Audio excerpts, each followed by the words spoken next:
Normal dad questions that felt anything but normal after everything we'd been through. We got home and Dad just stood in the doorway for a minute, looking around like he was memorizing everything. The house looked different without Brandon's stuff everywhere. Mom had thrown out anything he'd touched, leaving weird empty spaces on shelves and walls. Dad walked through each room slowly, running his fingers over furniture, picking up picture frames that Mom hadn't gotten around to replacing yet. That first night was awkward as hell. Dad slept on the couch even though Mom offered him their old bedroom. I heard him moving around at 3 a.m., probably couldn't sleep after months in a cell. I found him in the kitchen making coffee with shaking hands. We sat at the table in silence until he finally asked if I was okay. Really okay. I told him about Brandon, about everything. He listened without interrupting, his jaw getting tighter with each detail. When I finished, he said he was sorry he couldn't protect me. I told him it wasn't his fault. The next few days were a blur of lawyers and paperwork. Dad's lawyer was working on getting his record completely cleared, not just overturned. There was talk of compensation for wrongful imprisonment, but Dad said he didn't care about money. He just wanted his life back. Mom kept trying to talk to him, following him around the house, but he wasn't ready. He'd answer her questions with one word and find excuses to leave the room. Brandon's trial date was set for 6 months out. The prosecutor said with his confession and all our evidence, he'd probably get life without parole.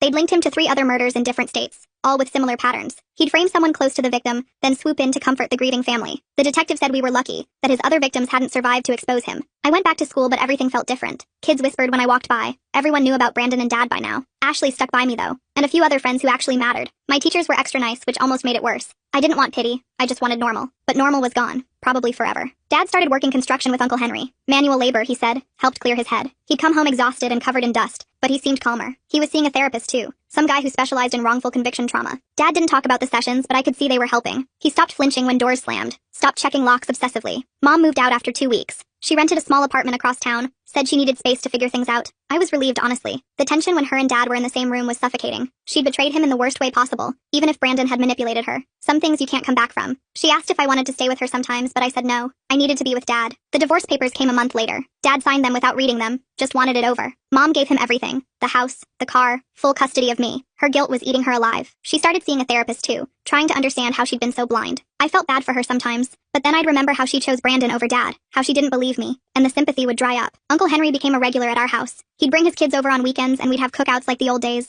His twins, Elijah and John, were only 8, but they idolized Dad. They didn't care about his past, just that he could throw a football and tell funny stories. His daughter Deborah was my age and we got close fast. She understood what it was like to have your family turned upside down. Her mom had left when she was 10. 3 months after Dad got out, I had to testify at a pretrial hearing. The prosecutor said my testimony would help ensure Brandon couldn't claim insanity or coercion. I wore my nicest dress, the blue one Dad bought me for my birthday 2 years ago. My hands shook as I swore to tell the truth. Brandon sat at the defense table in an orange jumpsuit, looking smaller than I remembered. He tried to catch my eye, but I stared straight ahead. I told them everything. About the threats, the touching, the night at the hotel. The judge had to call a recess when I talked about finding Dad's journal because I started crying too hard to continue. Dad wasn't allowed in the courtroom since he might be called as a witness later, but Uncle Henry was there. He gave me a thumbs up from the gallery, reminding me I was brave, that I could do this. Brandon's lawyer tried